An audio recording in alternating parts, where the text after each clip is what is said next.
The Tale of Squirrel Nutkin by Beatrix Potter.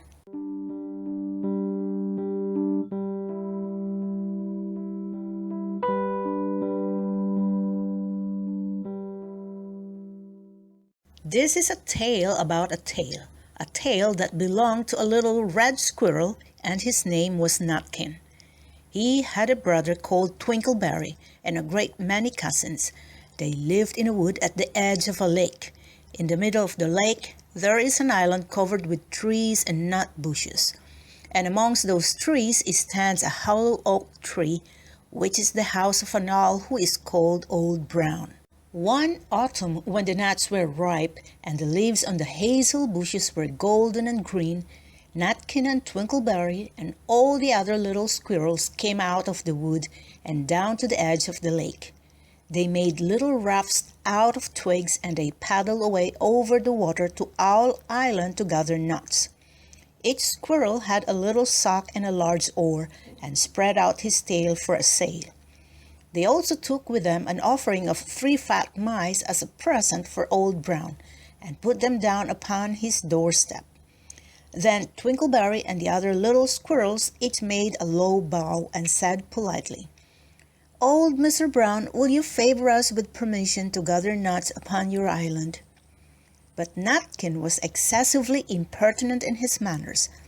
He bobbed up and down like a little red cherry, singing, riddle me, rat-tat-toad, a little wee man in a red, red coat, a staff in his hand and a stone in his throat. If you'll tell me this riddle, I'll give you a groat." Now, this riddle is as old as the hills. Mr. Brown paid no attention whatever to Nutkin.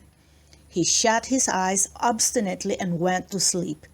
The squirrels filled their little sacks with nuts and sailed away home in the evening.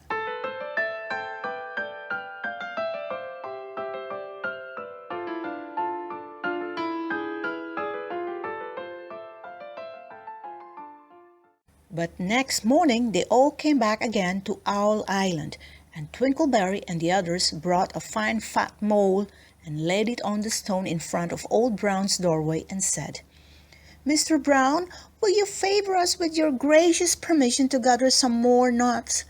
But Nutkin, who had no respect, began to dance up and down, tickling old Mr. Brown with the nettle and singing, "Old Mr. B, riddle me ree, hitty-pitty within the wall, hitty-pitty without the wall, if you touch hitty-pitty will bite you."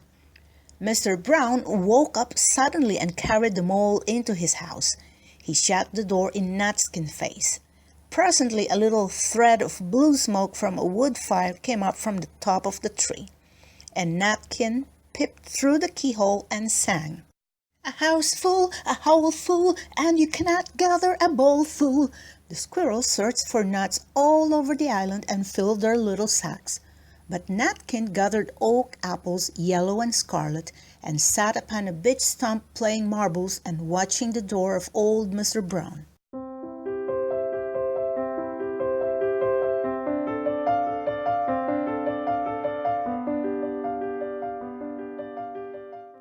On the 3rd day, the squirrels got up very early and went fishing.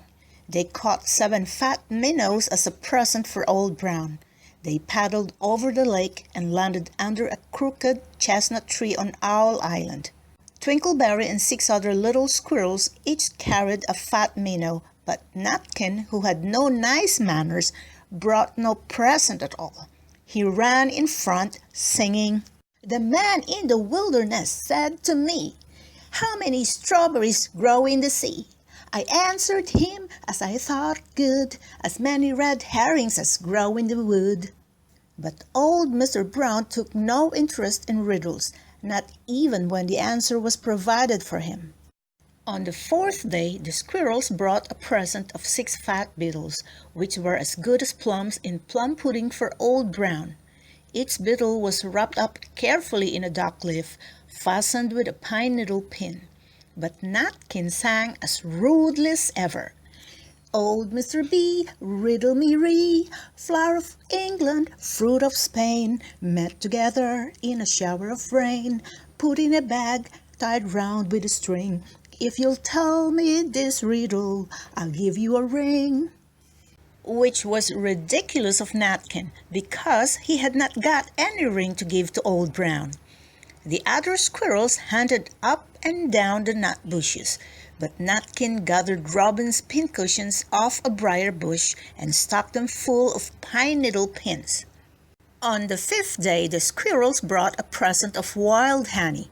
It was so sweet and sticky that they licked their fingers as they put it down upon the stone.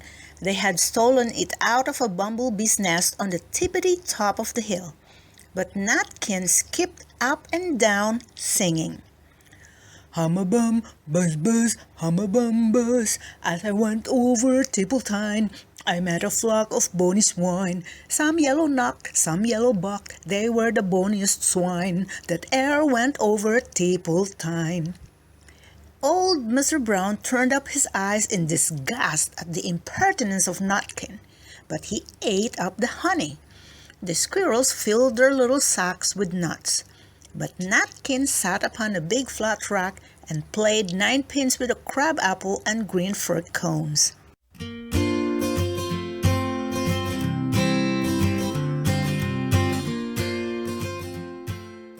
On the 6th day, which was Saturday, the squirrels came again for the last time.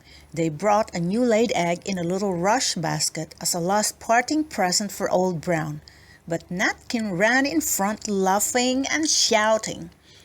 "Humpy Dumpy lies in the back with a white counterpane round his neck. 40 doctors and 40 wrights cannot put Humpy Dumpy to rights."